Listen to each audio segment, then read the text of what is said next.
Welcome to Raise Your Vibe and Heal. Have you ever experienced grief so deeply and profoundly you didn't know how you would ever be able to get out of bed again? Well, that happened to today's guest, author Camille Dan. When her oldest son, Aaron, died suddenly and unexpectedly from an accident at the age of 31, life as she knew it would never be the same. On today's podcast, Camille shares her journey of how she has been navigating her healing experience with Aaron on the other side, delivering messages and signs. She shares some tips on what we should say to those that are going through the grieving process, as well as some resources and the gift that she has received as a result of this entire experience. Camille is the self-published author of Aaron's Energy, An Unexpected Journey Through Grief and the Afterlife with My Brilliant Son.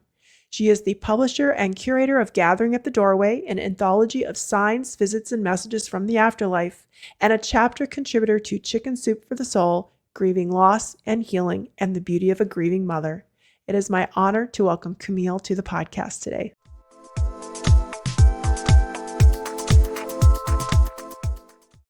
Welcome, Camille, to Raise Your Vibe and Heal. I'm so glad to have you here today.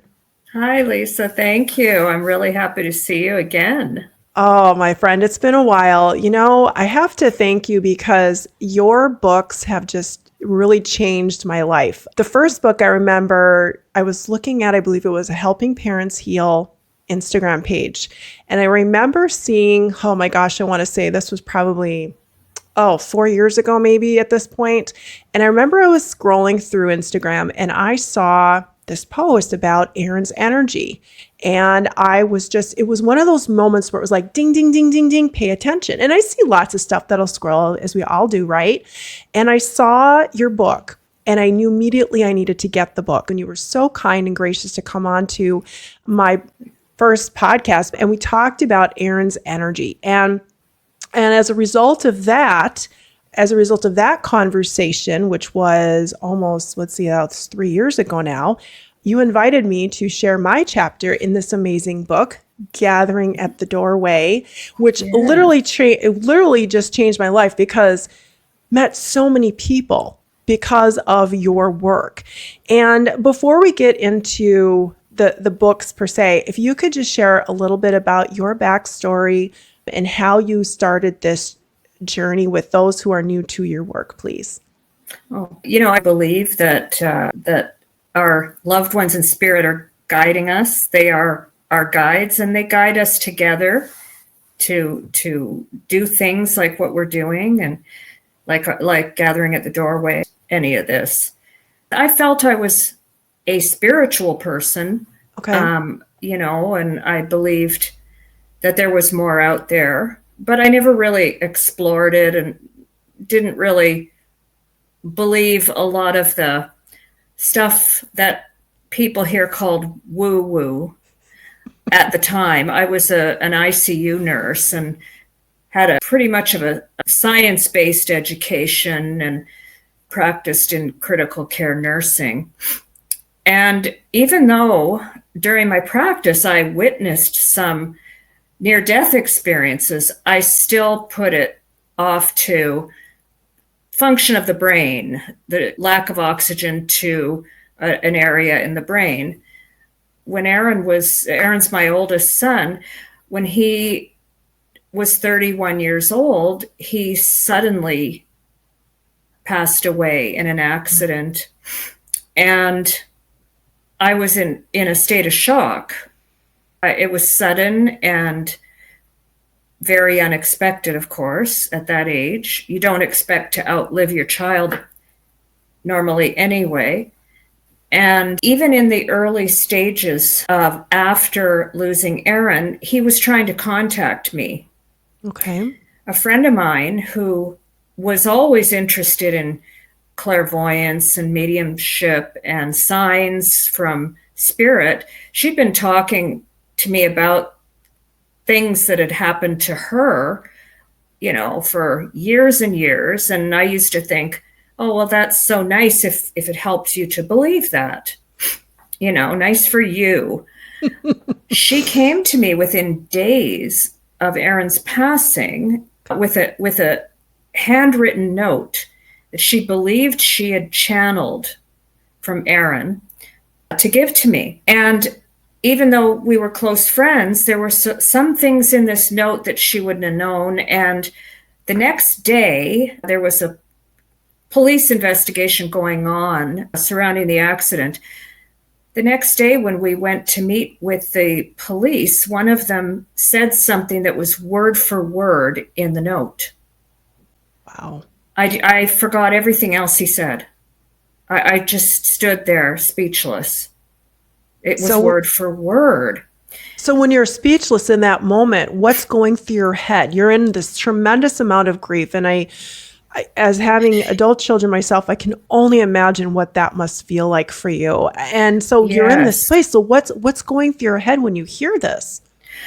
Well, that gets through. A lot doesn't when you're in that state of shock. They call it grief fog, brain fog. I was just pretty much going through the motions day to day, mostly not even wanting to get out of bed.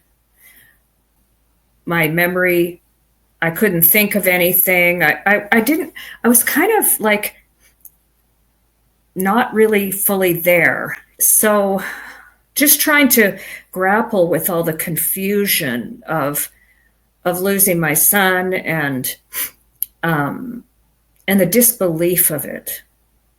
Takes a long time for I think your brain protects you by only allowing little bits through. But certain things like that, they're going to get through that fog. Absolutely. But what I came to know later is that actually they know, our loved ones on the other side know things before they happen.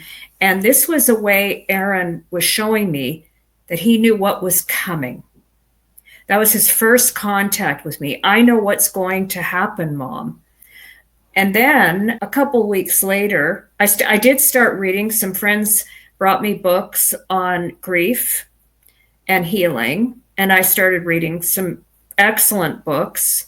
Megan Devine's book, It's Okay That You're Not Okay, and Resilient Grieving by Lucy Hone, which was another book I read early on. And a lot of advice talked about going out into nature, spending time out in nature. So we decided to drive up north, and it was October and the leaves were all changing colors. And I tell this story in Aaron's Energy about how I was marveling at the colors of the fall leaves along the highway. And then all of a sudden it hit me like a tidal wave. My son is never going to see this beautiful sight again. And as soon as I had that thought, I heard his voice, like he was a passenger in the car with us. Wow. He said, I see it. I can see it, Mom. I do see it. And Aaron? And he said, yes, I can see the colors of the leaves, but not like you do. He said, I see the energy that the leaves are emitting. He said, I can't describe the colors to you. They're beyond what you can see. And that really was the starting point. And then everything, when I think back to those early days after, now, of course, I've had a spiritual awakening, like it or not. Aaron has been delivering me constant messages about his afterlife, about what it's like there, about how things are. He's even gone into physics and metaphysics with me to explain, because of my sciencey mind. It had to make sense to me too, if I was going to really. Well, eventually it became so much with evidence, and he appeared in Sonia Rinaldi's documentary and in her catalog of unknowns, of images. Yeah, this is it. So these are called trans images. And I was watching the documentary called Rinaldi on Sonia Rinaldi that Sandra Champlain produced. And in the documentary, I see a photo of my son that I've never seen before. And I just about fell out of my chair. And I contacted Sonia to let her know, I think that's a photo of my son. She went to the catalog of unknowns and found over 100 trans images of him. And she literally has thousands of trans images of unknown people who have crossed over. So the first time you saw this image was in the movie? In the documentary, yes. I remember this because I remember when that documentary came out, and I remember when you posted that. That was just nuts. So for those of you that are listening to this on Spotify or on podcast, if you go to my YouTube channel, Lisa H. Snyder, you'll be able to see the images that Camille is talking about, these trans images. And for those who are unfamiliar with Sonia's amazing work, could you just briefly explain what the trans images are? Yes. So what I learned was that Sonia is a researcher in Brazil. She has a laboratory in which she conducts trials on receiving voices, IVP, I think it's called, communication. And she's developed a technique to also receive images of spirit. So, and she's come so far in her research that now she's able to receive 3D images. And in some of the images of Aaron, he's moving, he's opening and closing his eyes, he's smiling. This example is one of many that she sent me after that she discovered. And I put this one in Gathering at the Doorway, but I have so many of them. And in one of the images, there's my father with Aaron, and in another one, my mother and father with Aaron. Your parents in spirit? Yes. Your parents are in spirit. Okay. Yes. Okay. My mother passed 4 months before Aaron, and my father passed the following year. Oh, wow. And when I saw that, I thought, well, there's no way that anyone could have known that these people even knew each other. Mm-hmm. They're not of images that, like, they're not of old photographs. They're not of any digital photos. And so what she has is she has a chamber in which vapor is pumped and light is shooting through. And apparently what the loved ones on the other side are able to do is manipulate the particles of vapor that into images of themselves that can be captured on film. And it's apparently a painstaking process to go through these and select, because the images are constantly evolving and changing, and often into other people. Okay. And so she's recorded the images that she's captured and has, I don't know how many now she must have to date in the catalog of unknowns, but people can go. I mentioned it to friends. In fact, Rosanne Groover Norris, who became a friend of mine through all this, I believe also we were guided together by my son Aaron and her son Lee in spirit, and we've become very good friends. And so there's just been so many synchronicities in our experiences. And Lee was also captured the image of Lee rather was captured in Sonia's laboratory earlier on, and Rosanne came across it during a conference. I can't describe how comforting it is to see that they still exist. My son still exists somewhere where I can't see with my eyes, but there's evidence that he exists. There's all kinds of evidence.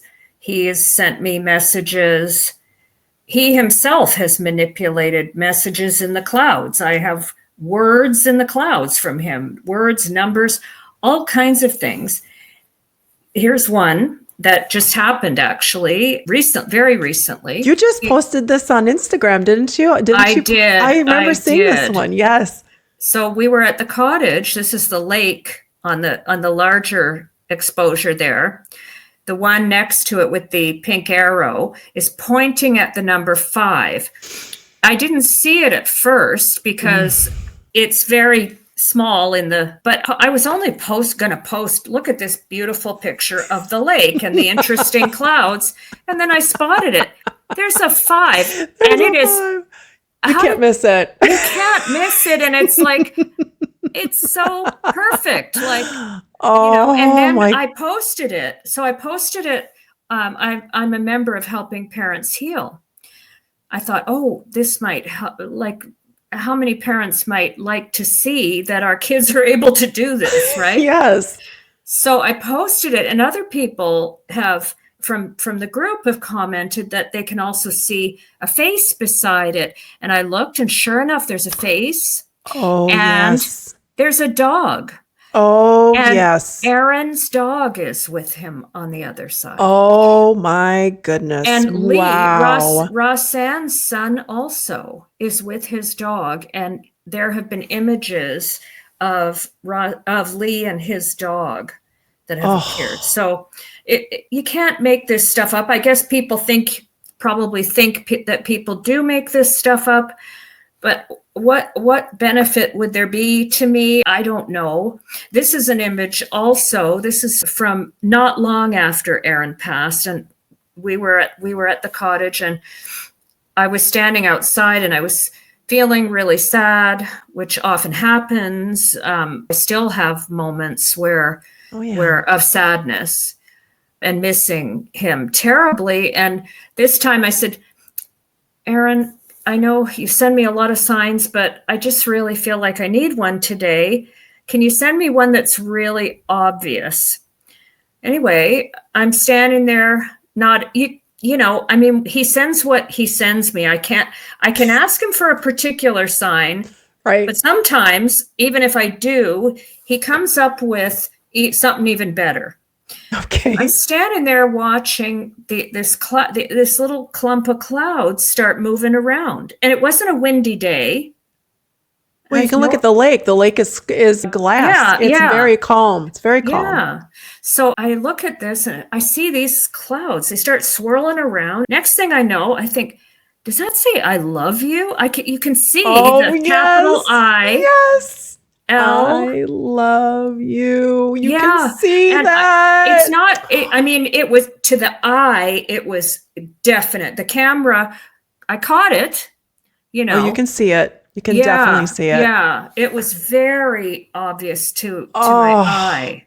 And I was like, what wow. A gift. Yes. And, this is just a bit of what he's come up with, and with his signs and his messages. And signs are what I find with Aaron and with a lot of people who receive signs is that they seem to occur in the right time with what's happening around you in life. Okay. So you have to really keep your mind open and just reflect on when you saw what was going on at the same time that you spotted this sign. And that's called a synchronicity. Yes.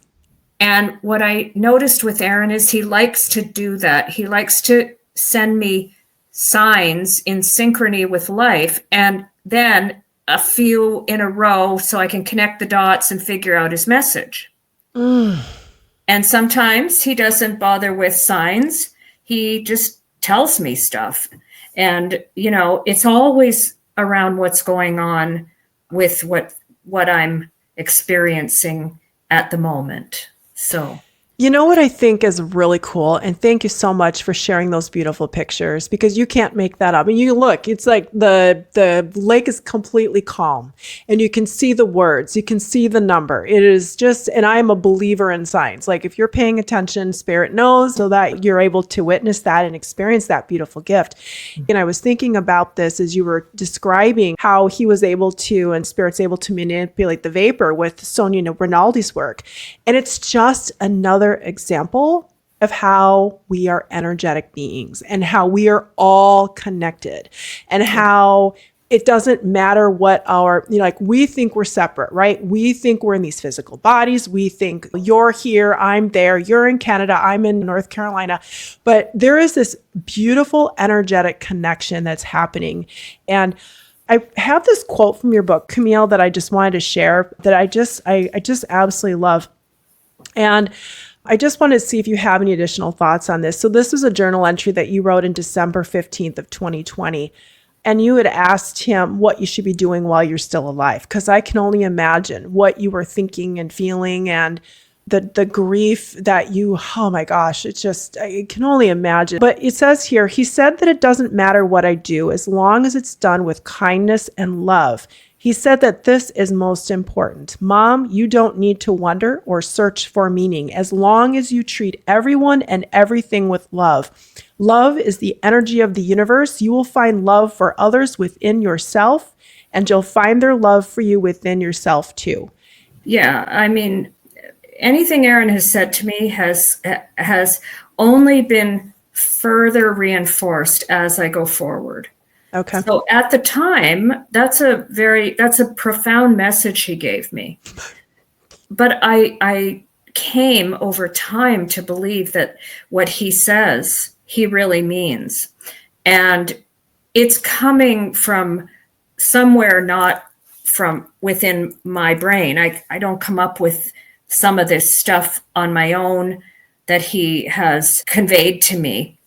And I think that message from him was really important to telling me that we are all connected. Mm-hmm. And what we put out, we receive. It comes back to you. I mean, it's a concept people talk about all the time. What goes around comes around. Some people call it karma. I know karma's more complicated than that, but Aaron puts things very, I want to say perfectly. He's able to transmit to me in the most perfect words the message that I need to hear at the time. So feeling lost and alone in grief is a big problem for people. And he was reassuring me that I'm not alone, that no one is alone, that everything that is within ourselves, we can find beyond ourselves, that we are all created from the same source. Now, this isn't a concept that you would have agreed with or believed necessarily prior to Aaron's transition. You said you identified as a spiritual person, but the Camille, the version of you that was before Aaron's transition, what was that thought process like? There wasn't a lot of thought process in it before. Okay. Was the thing. I mean, it was kind of like, well, religious beliefs, kind of what you're taught growing up. All of that kind of comes together into one big confusing kind of, how does this all work? And so you kind of get on with life. You take care of business and practical matters and stuff, and you get busy with everything. I was very busy with a career and 4 children and didn't spend a lot of time thinking about those concepts. Yeah. So did I really stop and think about source, creation, and all of that? Not really.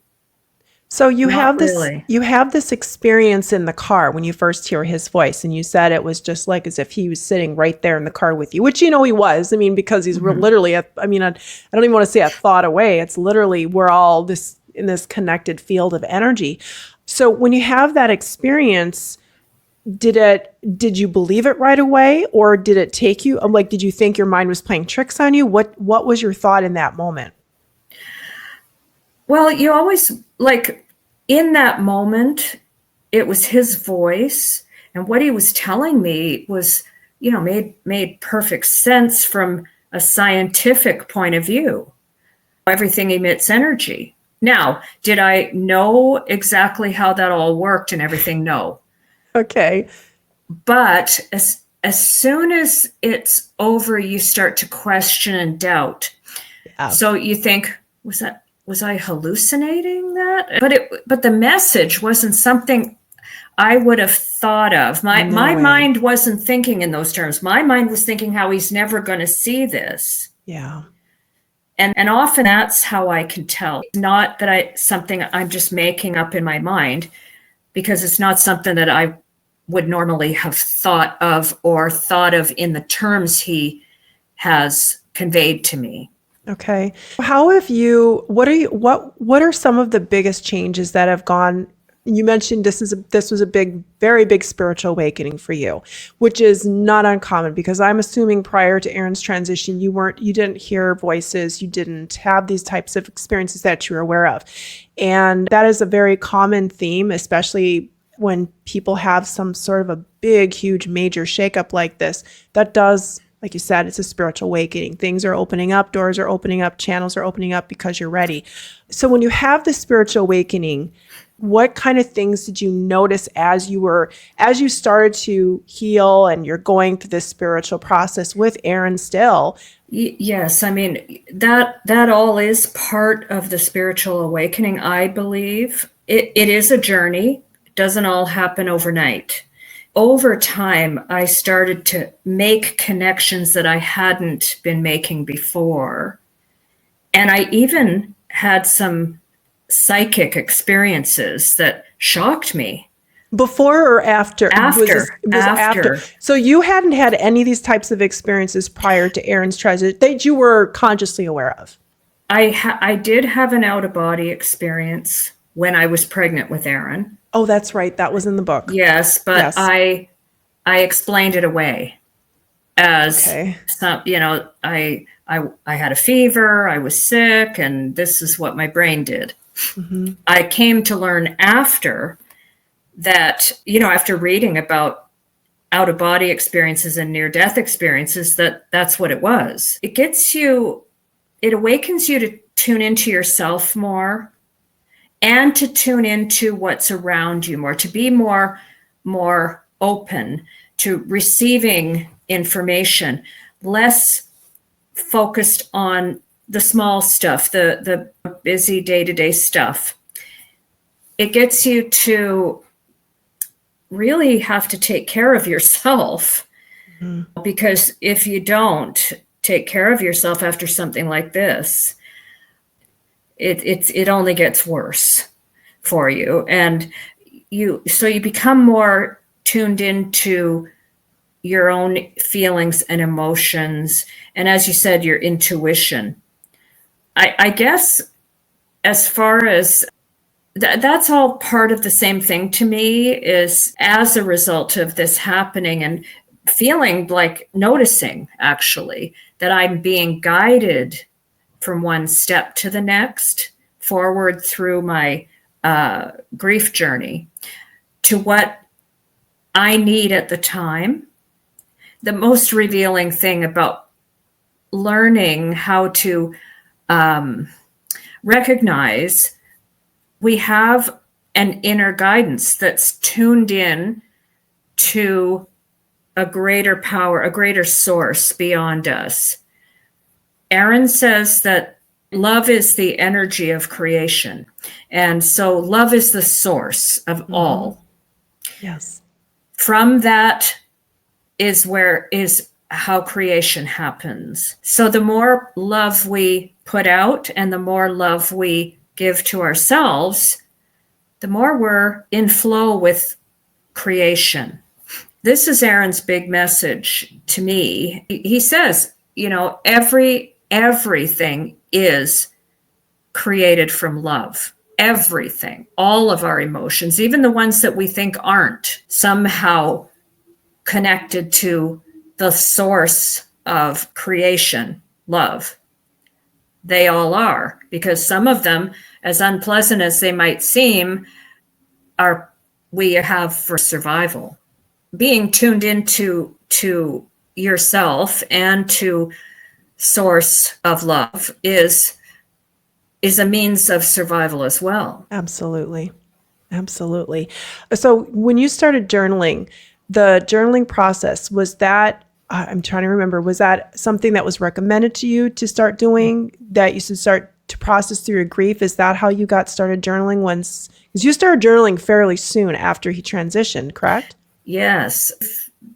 Knew with the grief fog I was in, I was going to forget these things. Even though I didn't start out as a believer in this type of stuff, I just, they were so obvious to me that there was something going on, and I should write down when I would have these experiences. So I called it my grief journal, but really it was Aaron's messages that I was journaling. Most of it were his messages. He spent so much time messaging me in the early days. Now, when you were journaling, was it like a stream of consciousness that you were channeling through your pen, or were you hearing his words in your head at that point? It was both. Okay. Sometimes it came out as a type of channeling, and other times I heard him and I would go and, write it down. Do you still hear his voice? Yes. Yes, wow. I do. I do still hear his voice. I have to say that it's different now. It's not always like hearing it with my ears. Sometimes it's like telepathic. Yes. But I just came across something very interesting about telepathic communication in nonverbal people with autism, and they've done studies that demonstrate that they have an ability for telepathic communication. I mean, they have evidence of it. Fantastic. Yeah. Wow. So telepathy and a lot of things that people took for granted as, mumbo jumbo or not the mainstream. This is all becoming mainstream. The more progress that's made in the fields of science and physics and metaphysics as well, technology, we're starting to see now that there is something more out there, and that we are connected beyond just our physical state. Mm-hmm. Yeah. Absolutely. What kind of gifts would you say you got from this process? The grief piece of it, setting that aside for just a moment, do you see any gifts that you received with this whole experience with Aaron? Yes, I mean, definitely. I would say one gift that I received was knowing, not questioning, not doubting or wondering anymore, that we do continue after our physical life ends. That's no question that consciousness continues on. There's so much evidence of it now, and scientific evidence of it now. Yes. That I believe I've been led to discover through reading, through connecting with people, through podcasts like yours, through all kinds of sources that I would have never knew existed before.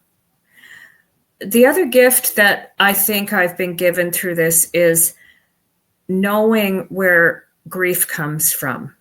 And grief comes from love. It comes from love. I believe that grief is love. Because what would you be grieving if you didn't love? That's true. I know that doesn't necessarily sound like a gift, but it is a gift to know that, because I didn't think of it that way before. I can't remember if this is covered in your book or not.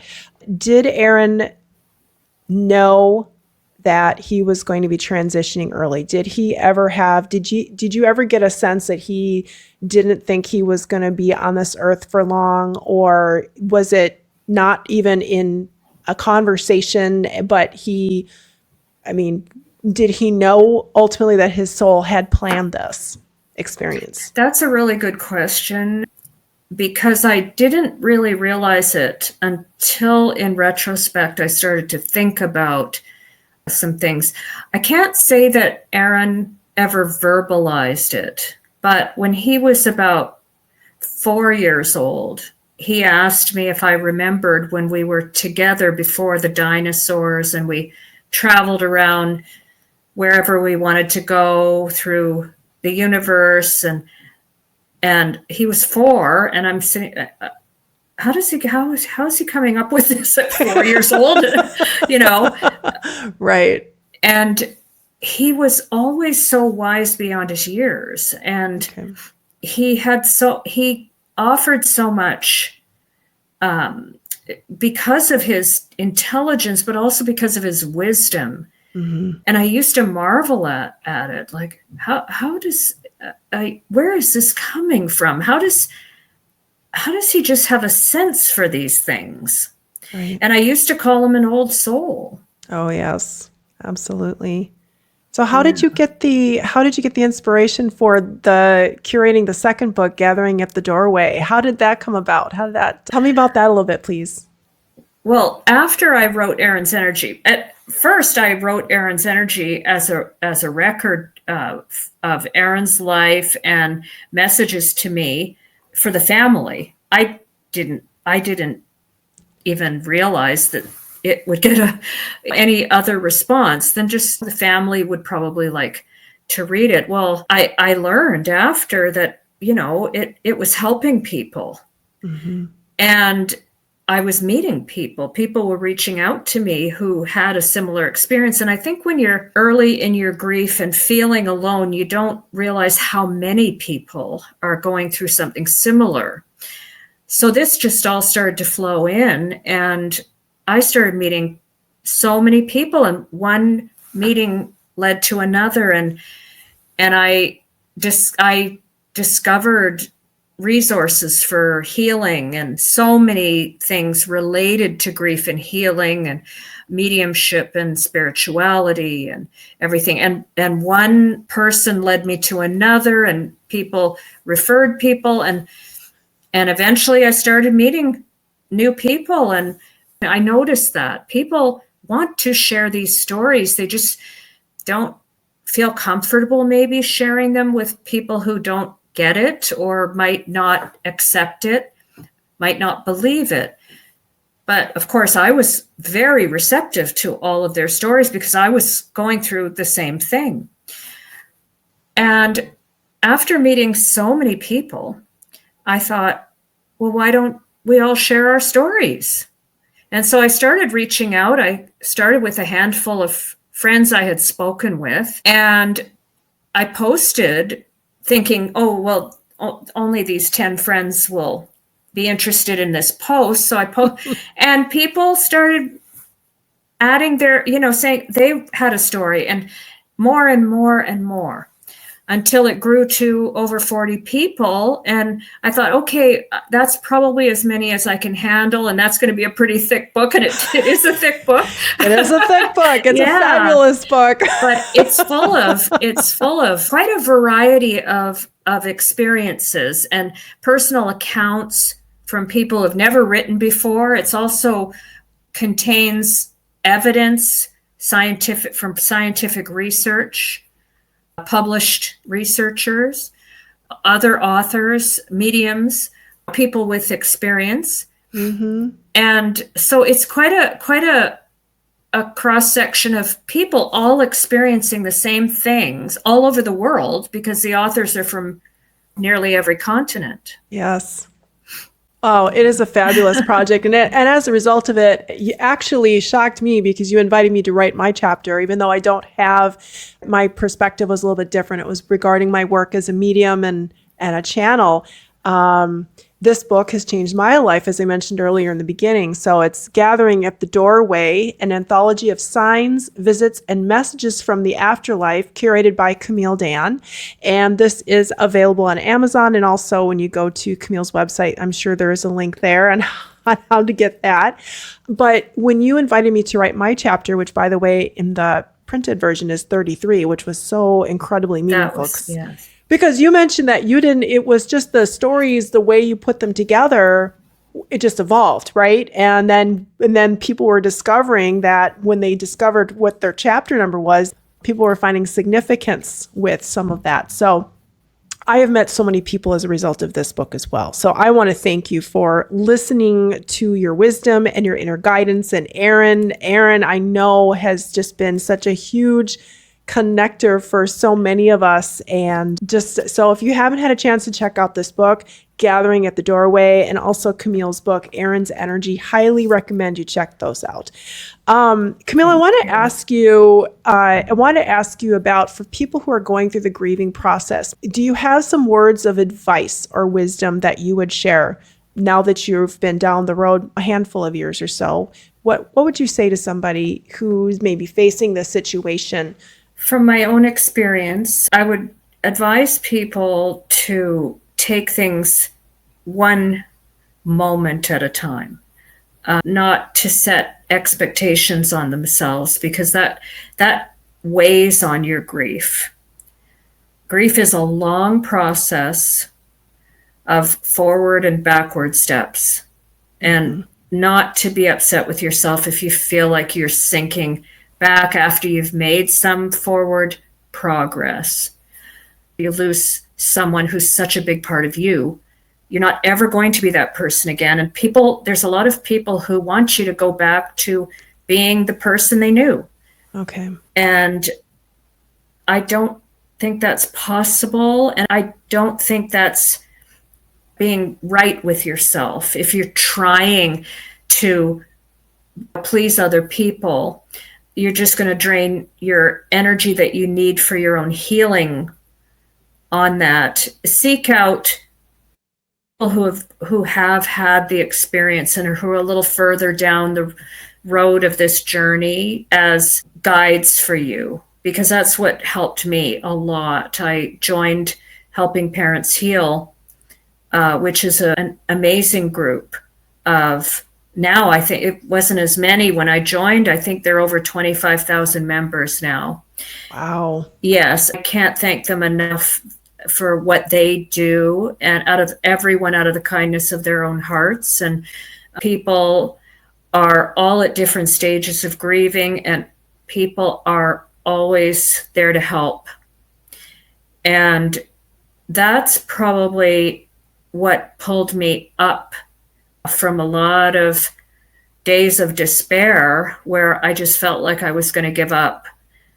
But connecting with people who understand and who have walked in your shoes, it gives you the inspiration to keep going forward.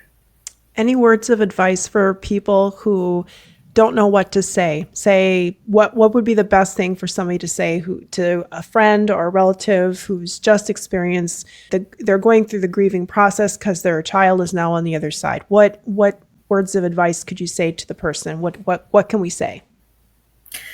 It's very hard for people. People are very uncomfortable with what to say, especially to grieving parents. And oftentimes they mean well, but something comes out the wrong way or doesn't come out as sounding as supportive as they wanted to sound. They just don't know what to say. Probably the best thing is to just say, I'm here for you. I'm here for you. I don't know what you're going through, but I'm here for you, and I feel for you. Oh, that's perfect. That's perfect. I can see how that would be. It doesn't sound like it's judgmental. It doesn't sound like you're trying to fix or anything. It's truly support and coming from a place of love. I love that. Do you have any other final thoughts or words that you would like to share with the listeners before we wrap up today's podcast? All I can say is how grateful I am for you, Lisa, Thank you. Having been guided to you. You know, I've done a healing session with you that really was remarkable and helped me through my grief. I mean, to me, all that's happened since we met and were guided to meet has been evidence that we are being guided by a higher power. You really can't make this up, can you? Because I No. remember I think this might have been right before you asked me if I wanted to share a chapter. I think you were on like in February on my podcast because I was so impressed with Erin's energy. I don't even know if I was aware that you were putting Gathering at the Doorway together. And then when you reached out to me, I was like, wow, okay, ask me to share a chapter. But there was a And post. then all the synchronicities that occurred after to confirm that we were following this. That's the big thing I'm finding with the guidance I receive. I get a lot of thumbs up signs like, oh, you're going the right way. All the authors, when they started communicating with each other, finding out all these synchronicities between them, with people they never knew. Yes. Well, and some of my favorite people, I haven't even met them in person. Like you and I have never had the opportunity to meet, but I am planning to get up to Canada one of these days and meet some of the people. And I'm planning to get to North Carolina. Fantastic. Some of my favorite people, I would have to say, the last couple of years have been in this book. I look forward to meeting some of these people in person. And wouldn't that be amazing? Yes. I have another author that'll be joining me. Sherry Gallant will be joining me on this podcast again. She is amazing. Yeah. She's been on once before, and so I look forward to having a conversation with her. And that would have never happened if you hadn't asked me to share my chapter with the book. So thank you so much for honoring your guidance and honoring, and in spite of the grief, you did what Erin was saying. You were coming from a place of love and kindness, and as a result of that, you're helping so many people. So I want to thank you and honor you for your part of that. So that's so wonderful to hear. And this is exactly what Erin is guiding me to do, and to hear that this is actually happening in real life, and that you've made these connections and other people have made these connections. And, we are connected energetically. And just what you shared now is, speaks of the energy connections that we have with people we haven't even necessarily physically met. Oh my gosh. Yes. So before we close this, I was guided to pull a card for the collective for today's session. One of the cards is from the Denise Lynn Soul Coaching Oracle card deck. And the second card I pulled is one of my standby go-tos, the Archangel Michael Sword of Light Oracle deck. So I pulled 2 cards before today's session. I was curious to see what Spirit wanted to share. And the first one was pleasure. And pleasure is about taking care of ourselves, having fun, having joy. And we talked about that already in today's session. But it's that self-love, that self-care, that the joys of life. And you mentioned earlier, grief comes from love, and even you're able to look in the sky and you can get pleasure from seeing the beautiful messages that Erin shares with you in spirit. And that is absolutely beautiful. And then the second card I pulled was number 36, trust your angels. Let go of your expectations of how your dreams will come true. Trust that heaven has a perfect plan. And I love that card as well. So Beautiful. These messages for us and for those that are listening to this podcast, those are what Spirit would like us to remember. We are here to love one another. We are here to be part of the solution. We are here to have this beautiful energetic connection. And it doesn't matter where we are in the world, where we are, what dimension we are, whether we're in spirit, with the dimension where Erin is connecting with you, or we appear to be having these human experience, however you want to define that, it is just this beautiful connection. And thank you, Camille, for coming on today and sharing your story. You are such an inspiration, and again, thank you for this. I know that this journey that you have been on is not an easy one, but it is a message that is just so powerful. And again, from a personal perspective, my personal thank you so much for having the guidance to write Erin's energy, which got my attention. I'm sure Erin was like, hey, my guides, and Erin were like, hey, pay attention. And also just how many people have been helped and healed and have met as a result of your work. So thank you very, very much. How Thank can you. how can people find you? You have a website that I will put in the show notes. You want to share with the listeners how we can find more about you? Thank you. Yeah, so my website is www.aaronsenergy.com. And on my site, I share lots of books, a list of hundreds of 4 and 5-star books on spirituality, mediumship, metaphysics, afterlife, and all related subjects.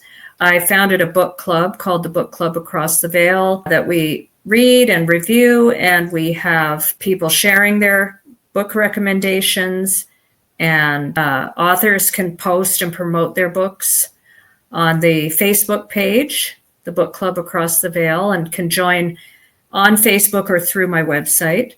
A list of resources for people grieving and are looking for recommendations on sources of healing. You're in there, the list of resources, as well as many others. And so it's basically from my own experience I share. And I really do believe that sharing is healing and sharing is connecting. And this is what Aaron's energy and everything that comes from it is all about. I love that. And Aaron's energy is spelled Aaron. Correct. Yeah. Yes. Okay. Yes. Well, Camille, thank you again so much for joining us today. It has been such a pleasure. And until next time, please remember, we are fully supported, we are fully protected, and we are fully loved. Thank you. Love and blessings.